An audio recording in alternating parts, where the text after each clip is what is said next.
Bismillah, alhamdulillah, wassalatu wassalamu ala rasulillah. Alhamdulillah, pada kesempatan kali ini insyaallah kita akan membahas pembahasan yang ketiga dari kitab Asyaraful Hawi fi Mabda'i Ilmi Sarfi wa Nahwi, yaitu al-i'rab wa alamatuhu. Ya, i'rab dan tanda-tandanya. Apa itu i'rab? Di sini dijelaskan al-i'rab huwa taghayyuru syakli akhiri kalimatin bi taghayyuri mawqi'iha fil jumlah. Yang dimaksud i'rab di sini adalah perubahan harokat ataupun bentuk huruf terakhir akhir dari sebuah kalimat bitaghayyuri mawqi'iha fil jumlah, mengikuti perubahan kedudukan kalimat tersebut di dalam jumlah. I'rab ada 4 totalnya ada 4 untuk isim dan fiil. Ada 4, ada rafa, ada nasab, ada jar, ada jazm. Adapun isim sendiri nanti akan ada pembahasan khusus nanti pada setelah ini Isim itu ada rafa, nasab sama jar ada 3 Rafa, nasab, jar. Kemudian untuk fiil sendiri juga ada 3 i'rab, yaitu rafa, nasab sama jazm. Jadi jar khusus untuk isim dan jazm khusus untuk fiil. Baik, di sini akan disampaikan secara umum 4 i'rab ini dan juga tanda-tandanya atau alamatu i'rabnya.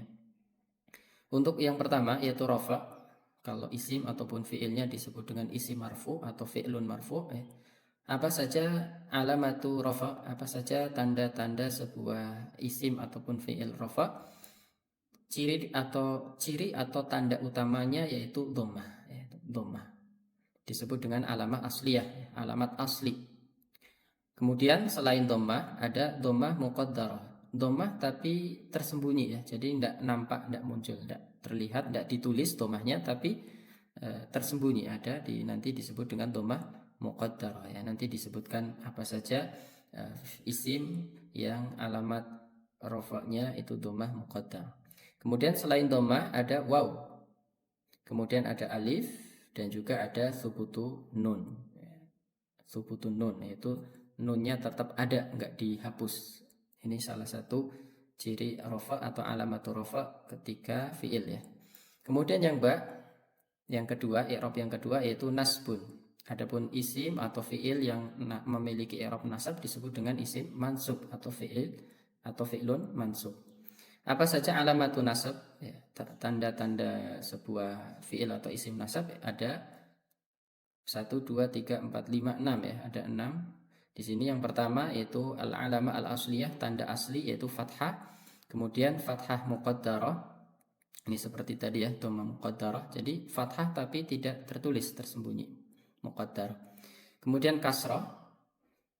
Kemudian ada alif, ada ya, ada hadfu nun. Huruf nunnya dihapus. Kemudian yang ketiga, i'rab yang ketiga yaitu jar. Isim yang memiliki i'rab jar disebut dengan isim majrur. Apa saja alamatnya atau tanda-tandanya? Untuk alamat asli tanda yang asli atau yang utama yaitu kasrah. Selain kasrah ada kasrah muqaddarah, kasrah tapi tersembunyi. Ini untuk isim tertentu Kemudian ada fathah, kemudian juga ada ya. Kemudian yang keempat, yang terakhir, i'rab yang keempat yaitu jazm. Dan ini khusus fi'il i'rab jazm khusus fi'il, dan fi'il yang memiliki i'rab jazm disebut dengan fi'lun majzumun. Apa saja alamat jazm? Ada 3 di sini. Alamat asliyah atau alamat yang asli atau yang utama yaitu sukun. Sukun. Kemudian selain sukun ada alamat far'iyah, ciri-ciri cabangnya selain yang utama yaitu hadfu nun, dihapusnya huruf nun. Hadfu harfil illah, yang ketiga yaitu dihapusnya huruf illah. Huruf illah apa saja sudah kita bahas ketika mempelajari pembahasan shorof, yaitu ada alif, waw, sama iya. Maka di sini nanti ketika fiil majzum yaitu menjadi tanda bahwasanya ketika majzum huruf ilahnya dihapus. Ini huruf ilah yang berada di akhir biasanya. Malhudhah, ada catatan.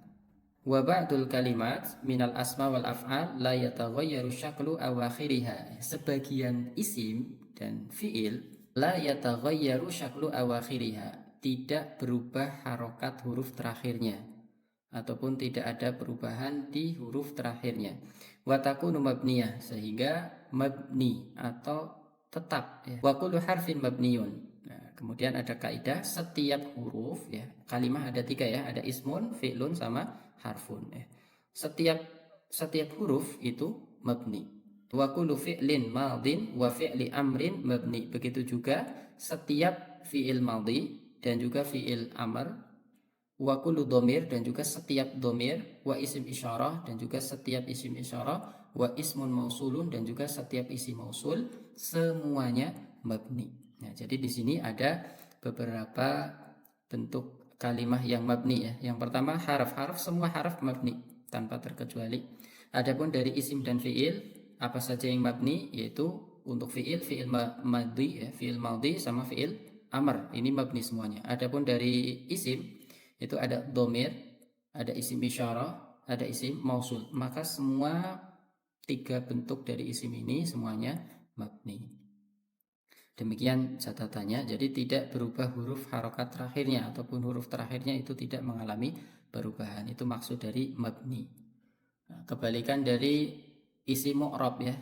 Nah, isim ataupun fiil yang mengalami perubahan bentuk harokat huruf terakhirnya ataupun huruf terakhirnya itu sendiri, maka disebut dengan isim atau fiil yang mu'rab. Demikian, jadi isim ataupun fiil yang beri'rab ya, yang berubah harokat huruf terakhirnya atau huruf terakhirnya itu sendiri disebut dengan isim dan fiil mu'rab. Adapun yang tidak mengalami perubahan bentuknya, bentuk harokat huruf terakhir atau huruf terakhirnya itu sendiri disebut dengan isim ataupun fiil dan juga haraf ya, semuanya disebut dengan mabni. Berikutnya ada tabel khusus i'rab al-asma wa alamatuhu ya, khusus i'rab dari isim-isim dan juga tanda-tandanya. Kenapa kita sampaikan i'rab isim secara khusus terlebih dahulu? Karena nanti setelah ini kita akan mempelajari bagaimana membuat kalimat ya atau jumlah, diawali dengan jumlah ismiyah, kemudian jumlah fi'liyah, yang mana di situ nanti akan kita kenalkan dari i'rab ya, praktek penggunaan i'rab ini, insya Allah nanti kita akan singgung ya. Adapun untuk i'rab fi'il insya Allah nanti ada di akhir pembahasan dari kitab ini insya Allah. Ya, i'rabul asma wa alamatuhu, i'rab isim dan ciri-cirinya atau tanda-tandanya. Jenis isim yang pertama yaitu isim mufrad dan juga jamak ya. Baik mufrad mudzakkar maupun mufrad muannas dan juga jamak taksir.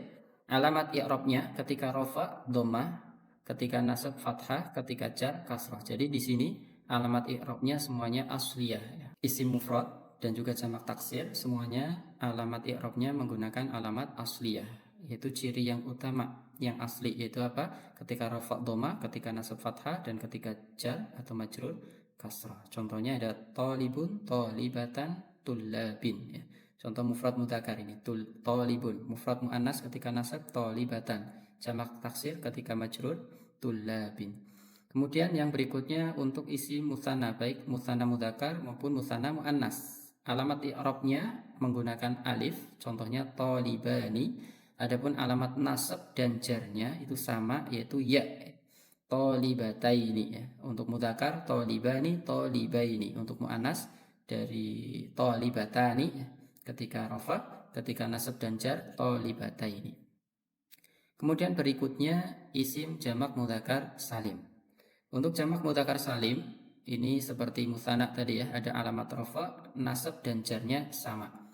Di sini apa? Untuk alamat rafa dari jamak mudzakkar salim yaitu waw. Contohnya talibuna. Kemudian untuk alamat nasab dan jarnya ya, contohnya talibina. Untuk perbedaannya sudah kita singgung ya saat membahas anwa'ul ismi atau aqsamul ismi min haitsu al-adad ya. Pembahasan isim berdasarkan jumlahnya. Ada musanna, ada jamak ya. Ada musanna, ada jamak. Ketika musanna harokat nunnya selalu kasrah. Adapun jamak mudzakkar salim harokat nunnya selalu fathah. Kemudian harokat sebelum alif dan ya ketika musanna itu selalu fathah. Adapun jamak mudzakkar salim harokat sebelum waw dhammah dan harokat huruf sebelum ya harokat huruf sebelum ya adalah kasroh. Demikian. Kemudian yang berikutnya jam'ul muannas salim ya. Jam'ul muannas salim alamat rofaknya dhammah. Contohnya tholibatun. Adapun alamat nasab dan jarnya yaitu kasroh. Contohnya tholibatin. Jadi di sini untuk jamak muannas salim sama sekali tidak ada harokat fathah. Jadi tidak ada ya harokat, nggak ada isim jamak muannas salim harokat huruf terakhirnya itu fathah, itu mustahil, nggak ada, karena cuma ada dua harokat, kalau nggak domah kasrah. Domah berarti rofa, adapun kasrah untuk nasab dan jar. Kemudian isim yang berikutnya al asma al khomsah. Asma al khomsah isim yang jumlahnya 5 apa saja, yaitu ada kata ab, ada ham, fu, dhu ya. Ab artinya bapak, artinya saudara laki-laki, ham ini ada yang menafsirkan mertua laki-laki, ada yang menafsirkan saudara ipar. Kemudian fu mulut, fam ya, murotif atau sinonim dari fam, fu mulut. Kemudian zu itu pemilik, sahib ya, pemilik. Misalkan zu malin, sahibul mal, yaitu orang yang punya uang. Nah, seperti itu. Untuk al asma al khamsah, semua alamatnya atau tandanya itu menggunakan huruf. Ketika rofa menggunakan waw. Contohnya Abu Bakrin ya, Abu Bakrin di sini pakai waw. Nah, ketika kita bilang Abu Bakrin, ja'a Abu Bakrin ya, Abu fa'il, alamat rofaknya waw. Jadi bukan domah tapi wawnya. Kemudian ketika nasab alif, alamatu nasbihi alif ya. Contohnya Aba Bakrin, ro'aitu Aba Bakrin, aku melihat Aba Bakrin ya. Di sini alamat nasabnya pakai alif ya, huruf alif. Kemudian alamatul jar ya, ketika jar majrur maka alamatu jarnya ya. Nah, jadi sama sekali tidak ada harokat ya, alamat i'rabnya semuanya pakai huruf waw, alif, ya, mengikuti posisinya atau kedudukannya di dalam jumlah. Ketika rafa waw, ketika nasab alif, ketika jar ya. Kemudian untuk berikutnya ada isim ghairu munsharif. Isim ghairu munsharif yaitu isim yang tidak menerima tanwin ya. Isim yang selamanya tidak bertanwin selamanya.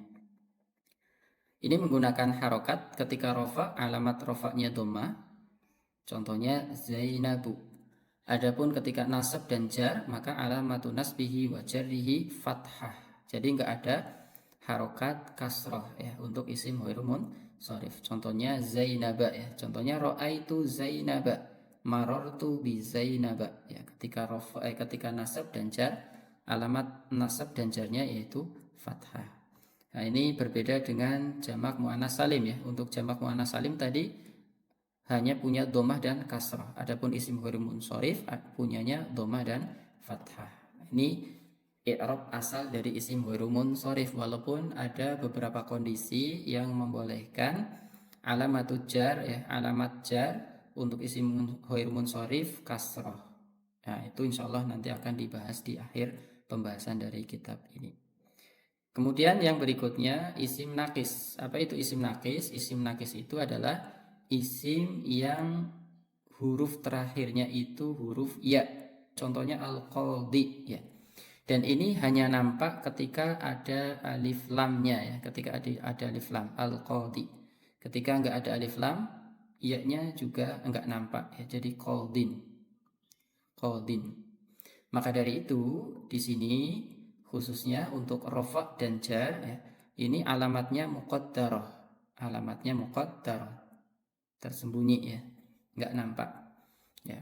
Isim nakis alamat rafa'nya dhammah muqaddarah alal ya, ya. Contohnya qadin, madin juga ya, fi'lun madin. Nah, ini termasuk isim nakis qadin, atau kalau ada alif lamnya al qadi.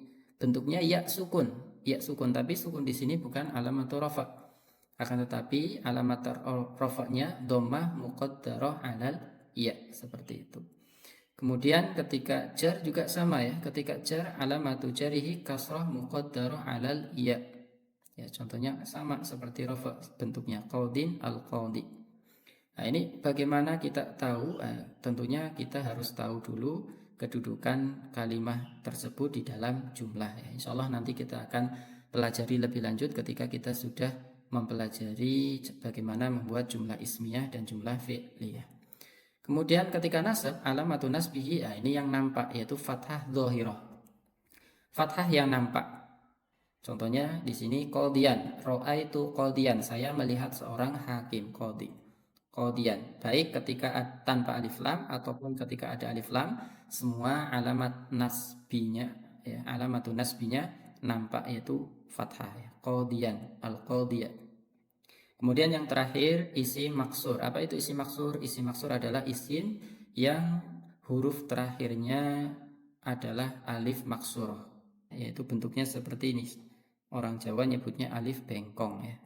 Ketika rofa, alamat rofanya domah muqaddarah alal alif, nasab fathah muqaddarah alal alif, dan jar kasroh muqaddarah alal alif. Jadi semua alamat i'rab untuk isim maksur muqaddarah, ya, semuanya muqaddarah. Domah muqaddarah, fathah muqaddarah, kasroh muqaddarah. Demikian untuk pembahasan al-i'rab wa alamatuhu, ya. Terakhir di sini ada tamrin atau latihan.